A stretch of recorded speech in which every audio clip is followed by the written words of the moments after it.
खबर शामिल की पिया रतो देरो में रिपोर्ट एहसान बोसार जी।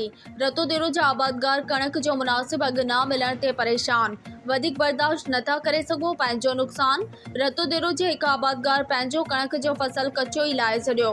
रतो देरो भरिसां ॻोठ अलियार खान वैसर में वॾेरे आसिफ अली वैसर पंहिंजी 20 एकड़नि ते बिठल कणक जो कचो फसल लाहे चौपाए माल खे खाराइण शुरू कयो। उन हवाले सां ॻोठाणनि जो चवणु हो त कणक जा हथरादू अघु मुक़ररु थियण जे करे आबादगार तोड़े मिसकिन हारियुनि खे कुझु बि न बचंदो। हिननि जो चवणु हो त कणक जे ॿिज जो हिकु कटो 7,000, कारे भाण जी बोरी 12,000, अछे भाण जी बोरी 5,000, उन खां अलावा स्प्रे हर ऐं ज़रई दवाऊं वग़ैरह जा ख़र्च हिकु एकड़ ते लॻभॻि 45,000 रुपया लॻी वञनि था। पर हिन वक़्त खां ई कणक ख़रीद करण जा हथरादू अघु मुक़ररु कया विया आहिनि।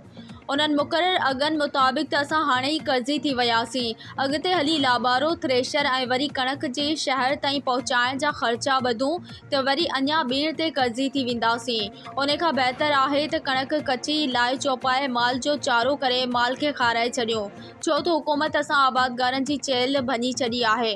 न भाण, न ॿिज, न वरी ज़रई दवाउनि जा अघ घटाया था वञनि, पर कणक जो अघु टकेदड़ी कयो वञे थो।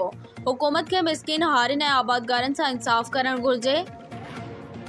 मजबूर आहियूं भाउ, तेल काथे मांगो 12,000 भाण जी बोरी माल खे लुणी चारियूं ॿियो छा कयूं। रेट सफ़ा न आहिनि, रेट सफ़ा कोन्हनि के कणक के छा कयूं, ज़ुल्म न आहे, हुकूमत असर ई कोन थी करे।